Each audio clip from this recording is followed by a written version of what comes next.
Hello' everyone, যোৱাকালি ভিডিঅ'টো আপোনালোকে সকলোৱে বহুত মৰম দিলে, সেইকাৰণে ভাবিছোঁ আজিও ভাত সাজ আপোনালোকৰ লগতে একেলগে শ্বেয়াৰ কৰি বনাবলৈ খুজি বনাওঁ।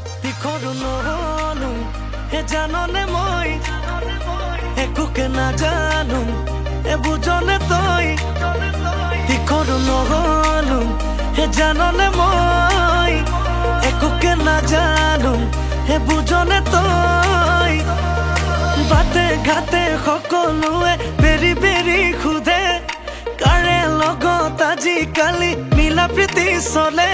মই কি কৰোঁ এতিয়া, ভালেই লাগিল যে এতিয়া ভালেই